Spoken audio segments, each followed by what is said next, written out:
Salam sejahtera Bapak Ibu, Saudara-saudari keluarga besar GPDI El Shaddai Magelang dimanapun saat ini berada. Berbahagia setiap kita yang hidup di dalam anugerah Tuhan.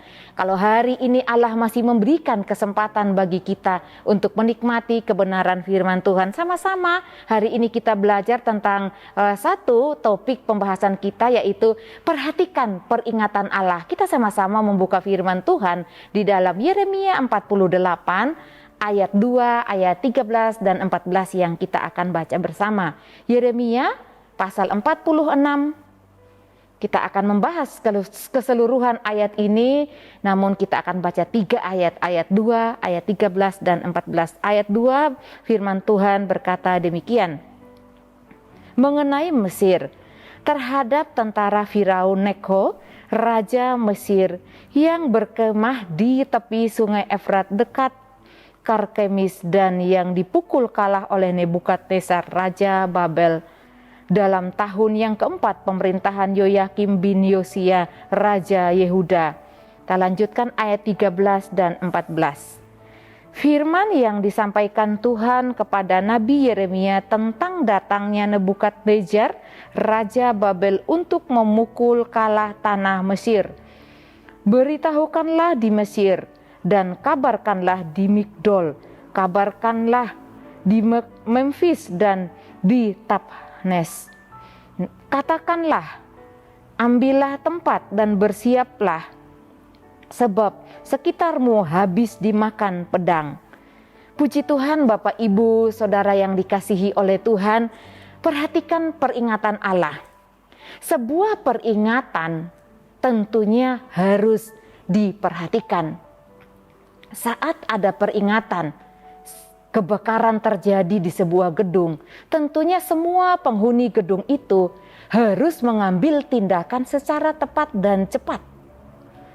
Karena peringatan menunjukkan atau memperlihatkan adanya bahaya yang mengancam, juga konsekuensinya apabila kita tidak bertindak, tidak mengambil tindakan, tidak mengambil langkah ketika kita mendengarkan peringatan Tuhan.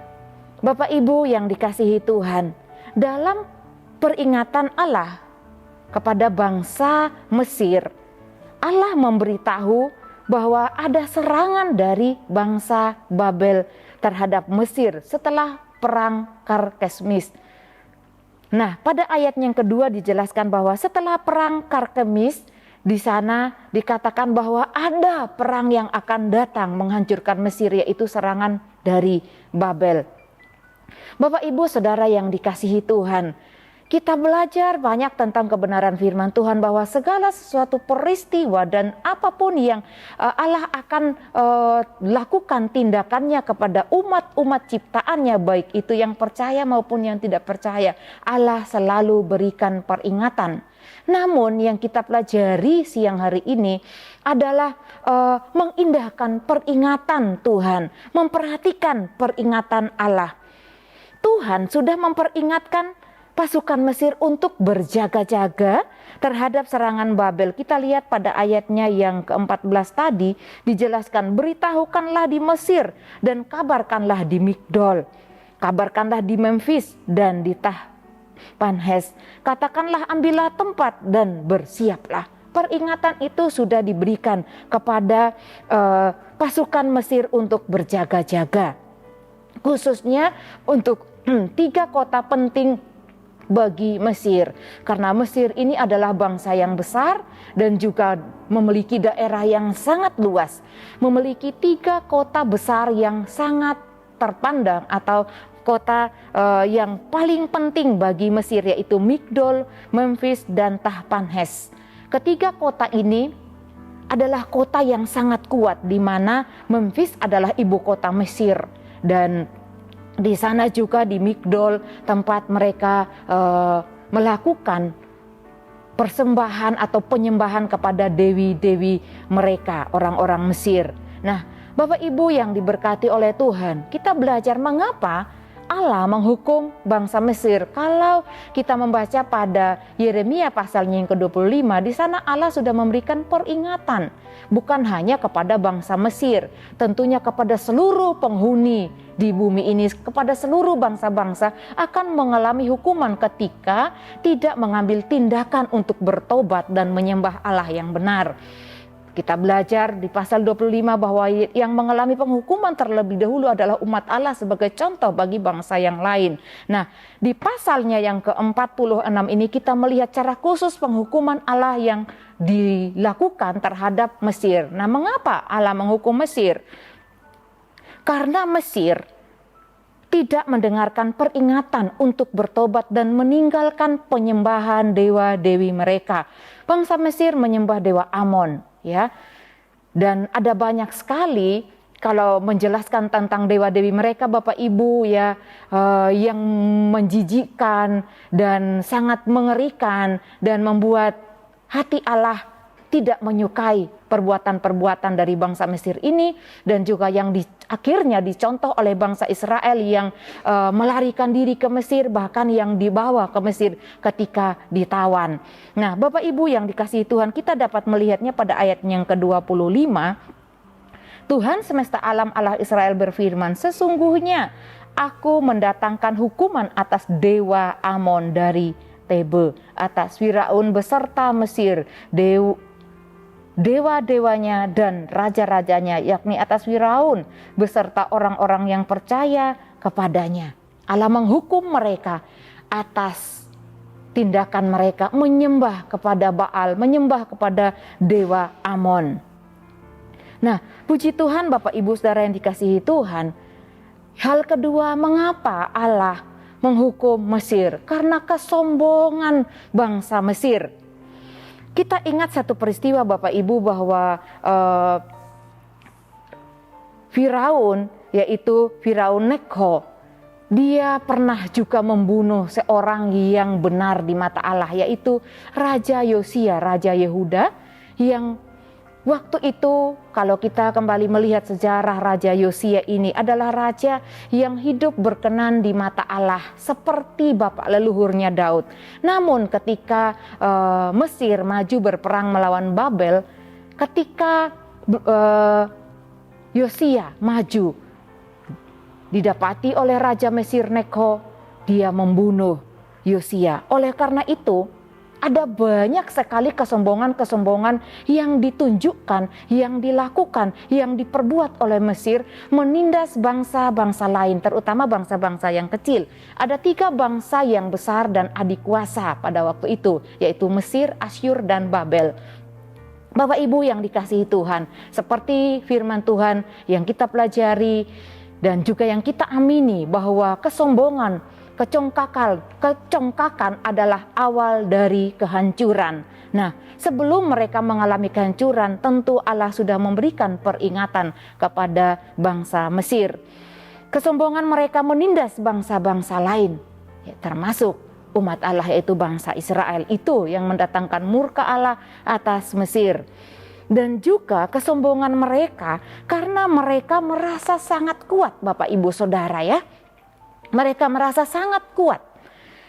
Mesir memiliki alat perang yang memadai, alat perang yang kokoh, dan mereka tidak pernah terkalahkan oleh bangsa-bangsa lain, terutama bangsa-bangsa yang kecil, ya. Dan juga pasukan perang mereka sangat kuat. Kita dapat melihat pada ayat yang ke-15 dikatakan, mengapa Apis melarikan diri, tidakkah sanggup sapi jantanmu bertahan? Sungguh Tuhan telah menundukkan dia. Apis itu melambangkan kekuatan perang Mesir. Mereka memiliki tentara perang yang sangat kuat dan kokoh. Dan di ayat 15 ini merupakan suatu seruan yang mempermalukan bangsa Mesir, juga pasukan perangnya. Mereka melarikan diri, firman Tuhan katakan, karena Tuhan menundukkan mereka. Sekuat apapun suatu bangsa, sehebat apapun seseorang memiliki ketenaran, memiliki kedudukan, kekuatan, kekayaan sekalipun, di mata Allah tidak ada apa-apanya ketika Allah murka dan menundukkan kita, dan ketika kita hidup tidak taat terhadap Allah. Mereka memiliki segala-galanya. Bahkan dalam ayat yang ke-21, mereka memiliki tentara bayaran. Ayat 21 berkata demikian, juga prajurit-prajurit upahan yang ada padanya adalah seperti anak-anak lembu tambun.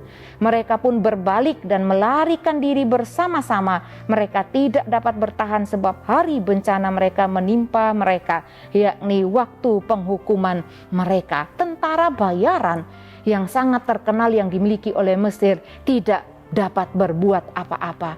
Dikatakan mereka melarikan diri. Mereka tidak dapat bertahan di hadapan Tuhan.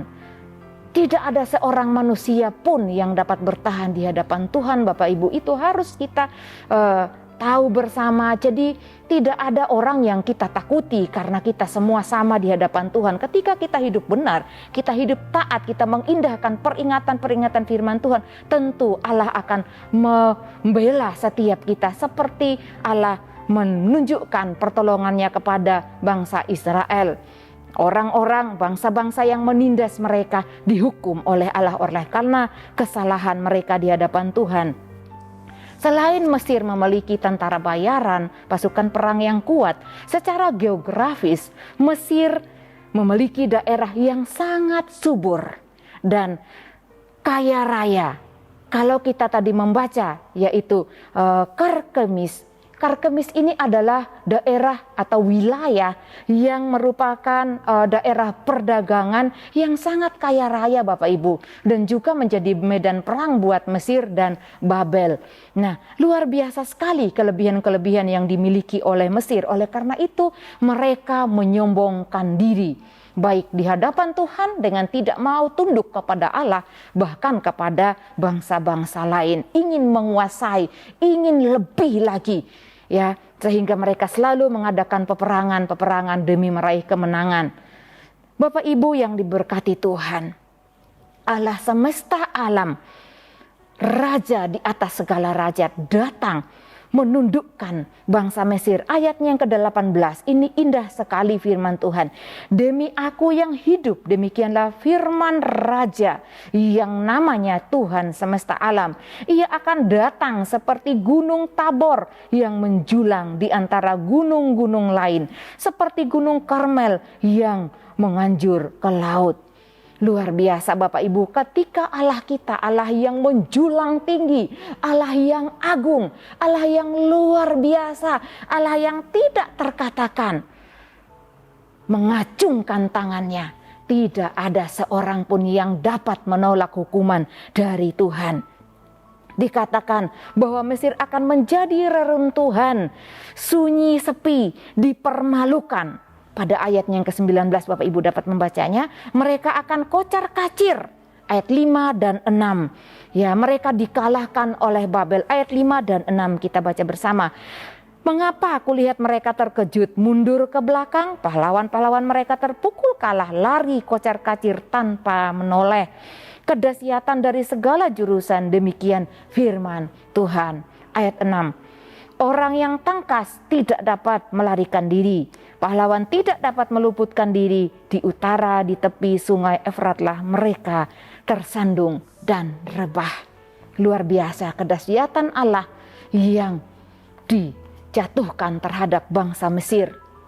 Bapak Ibu yang dikasihi oleh Tuhan, Allah memakai bangsa Babel untuk menghancurkan Mesir.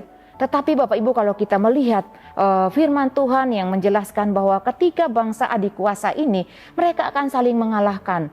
Ketika Babel menjadi adik kuasa yang kuat dan dapat mengalahkan Mesir, demikian pun nanti Babilonia itu akan dikalahkan oleh bangsa lain. Ya, Allah di dalam kasih-Nya juga sering memberikan peringatan kepada kita. Bila kita peka, tentu kita tahu dan kita dapat merespon dan melakukan apa yang difirmankan oleh Tuhan. Dan juga dapat datang kepada Allah, mengakui kelemahan kita, mengakui segala dosa dan kesalahan kita di hadapan Tuhan. Maka Allah akan menolong kita untuk menjadi orang-orang yang cermat dan taat dalam anugerah-Nya. Ketika kita menjadi orang-orang yang memperhatikan peringatan Allah, maka Allah akan bertindak melakukan pertolongannya di dalam setiap kehidupan kita. Bangsa Israel yang saat itu ya dalam penghukuman terjepit oleh bangsa Babel juga bangsa Mesir, ada janji Allah yang indah. Ayat 27 dan 28 Allah berkata, janganlah takut hai Yakub, hai Israel, aku akan memberikan kelegaan bagi mereka, memberikan keselamatan bagi mereka. Dan Bapak Ibu dapat membaca ayat 27, 28. Ada pertolongan ketika kita memperhatikan peringatan Allah dan bertindak melakukan kebenaran, hidup benar di hadapan Tuhan. Puji Tuhan, Tuhan Yesus memberkati kita semua. Mari kita berdoa.